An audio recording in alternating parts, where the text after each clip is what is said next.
It's time for Alamogordo Town News on Crazy Radio. I'm Anthony Lucero. When it comes to news on 95.1 FM, weather always comes first.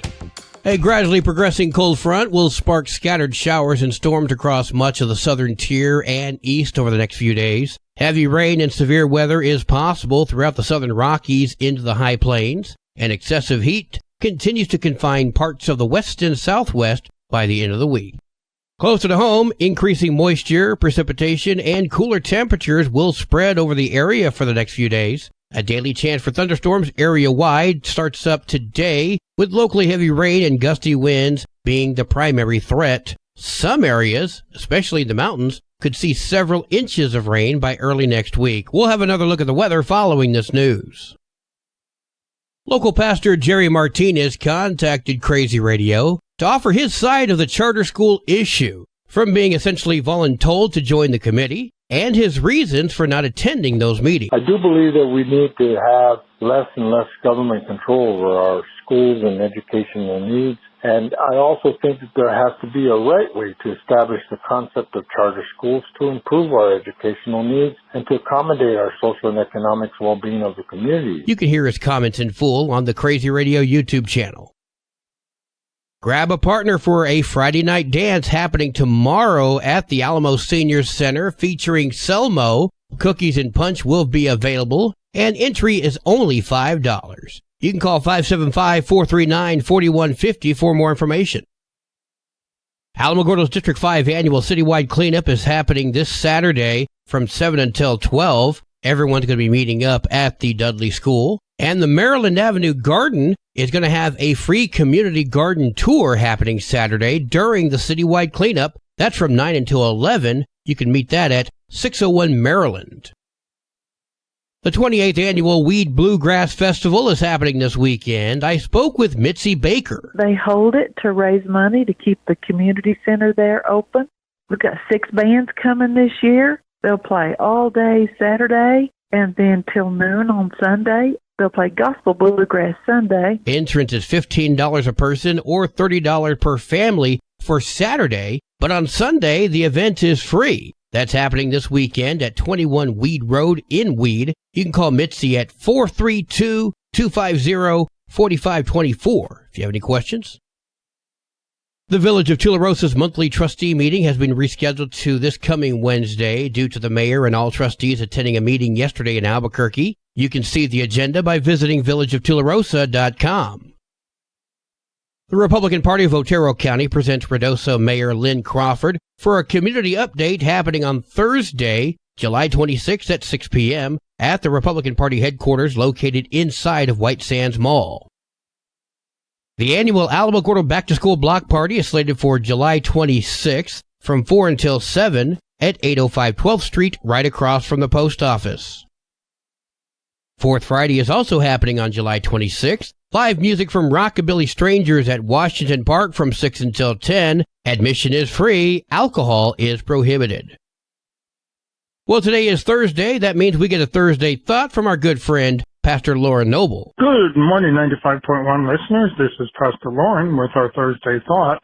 In Proverbs 18:24, it reads, "A man of many companions may come to ruin, but there is a friend that sticks closer than a brother." I was thinking about that passage this week, and I know a lot of people, but most of them are just acquaintances. If I ask them for help, they may help me or they may not. They're just kind of companions that are there in my life, I guess.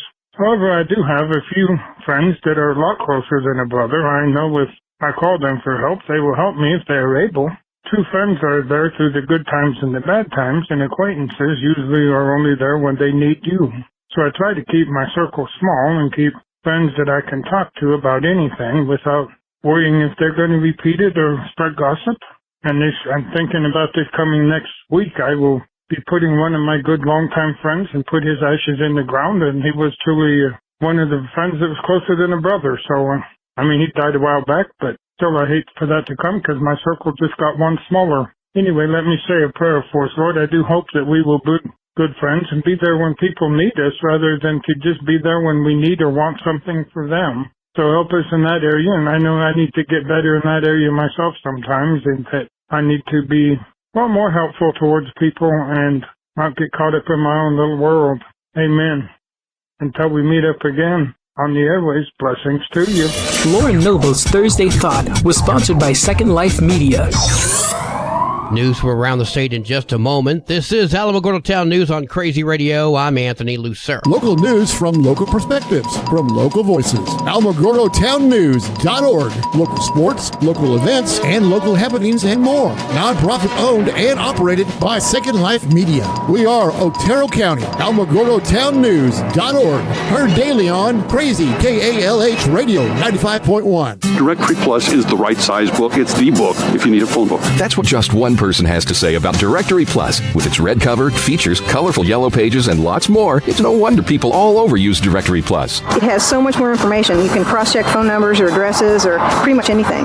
Look on the plus side, Directory Plus. I'm a big fan of Directory Plus. After years of dysfunction and disarray within the state's Children, Youth, and Families Department, the governor created a council to help revamp the troubled agency. But it's gone nowhere until TV station KRQE broke a story about the continued issues a few months ago. That story put us into a meaningful position with the advisory council to start working on policies, and in fact, that's exactly what they're doing. It took a year and a member calling her out before Governor Michelle Lujan Grisham met with the CYFD Policy Advisory Council. She created that council of child welfare professionals after vetoing a bipartisan supported bill that would have created an independent oversight of the agency. Instead, using an executive order, the governor laid out that her Policy Advisory Council would provide recommendations and policy changes to improve the state agency.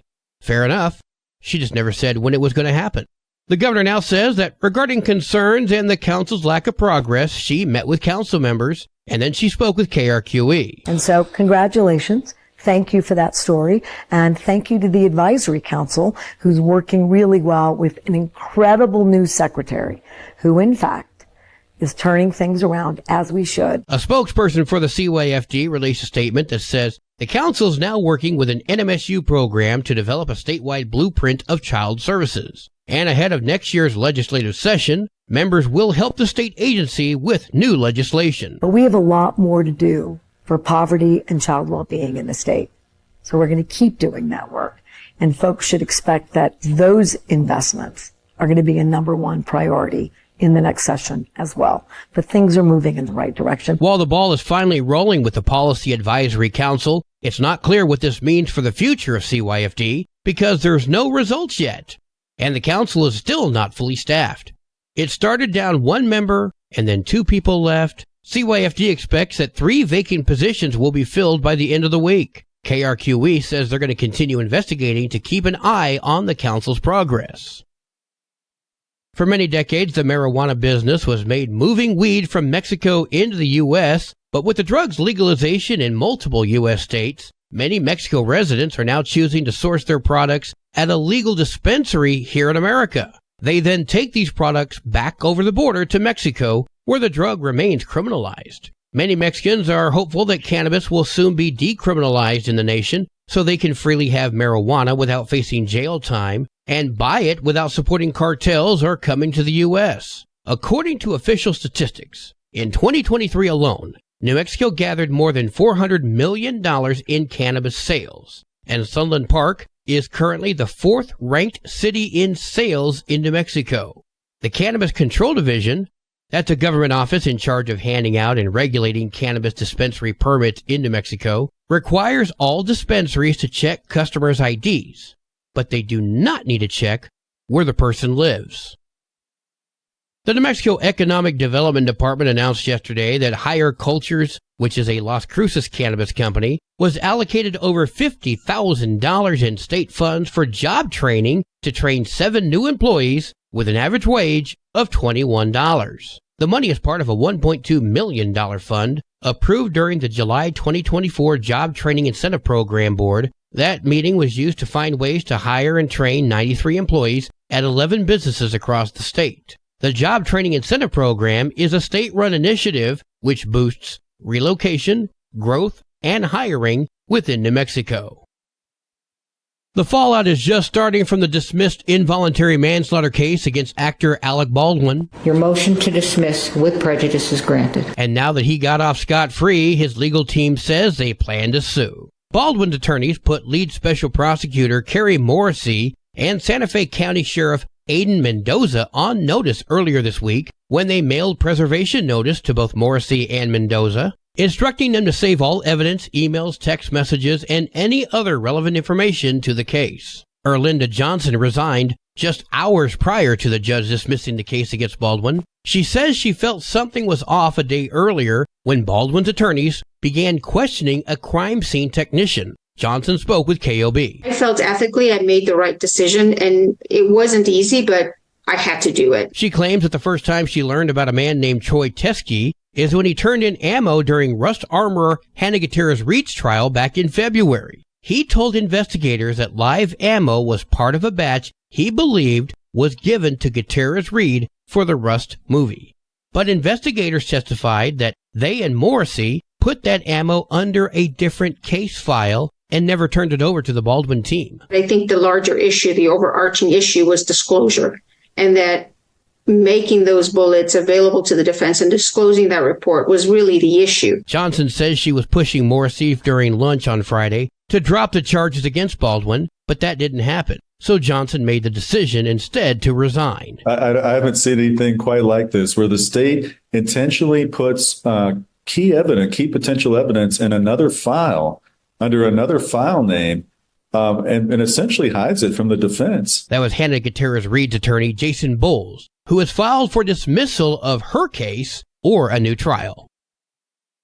The new baby gorilla at the Albuquerque Biopark officially has a name, and it pays tribute to her roots here in the land of enchantment.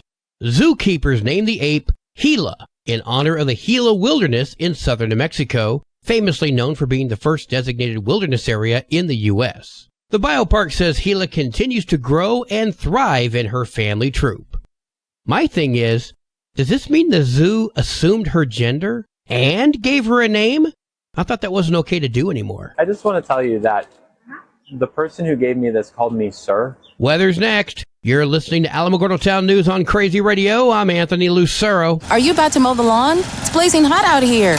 Smokey Bear says, avoid using power equipment when it's windy or dry. It's all on SmokeyBear.com because only you can prevent wildfires. Brought to you by the USDA Forest Service, your state forester, and the Ad Council. Your Crazy Radio spot-on weather forecast for the Tularosa Basin today calls for mostly sunny skies with a 60% chance of showers and storms. New rainfall amounts less than 1/10 of an inch expected. Winds gusting as high as 14 miles per hour. Mostly cloudy skies tonight with a 50% chance of showers and storms. New rainfall amounts less than 1/10 of an inch. Partly sunny skies tomorrow with a 50% chance of more showers and storms. Your high today in the basin, 91. Low tonight of 67. High tomorrow, 91 degrees. In Cloudcroft, there's a flash flood watch in effect from noon today until 6 a.m. tomorrow. Partly sunny skies today with a 70% chance of showers and storms. New rainfall amounts between 3/4 to a full inch expected. Tonight, mostly cloudy with a 60% chance of showers and storms. New rainfall amounts less than 1/10 of an inch expected. Winds gusting as high as 15 miles per hour. Partly sunny skies tomorrow with a 70% chance of more showers and storms. New precipitation amounts up to 1/4 of an inch expected. Your high today in Cloudcroft, 67. Low tonight of 50. High tomorrow, 69 degrees. Local breaking news can be found on our website, alamogordotownnews.org, and you can learn more about Crazy Radio by visiting kalhradio.org. Also, check out the Crazy KALH Radio YouTube channel. That's where we post our daily newscasts, complete interviews, and other information which concerns everyone in the Tularosa Basin. Be sure to give this video a like and subscribe to our channel if you've not done so already. That way you too can remain informed of the goings-on in the Tularosa Basin. That concludes today's edition of Alamogordo Town News on Crazy Radio. I'm Anthony Lucero.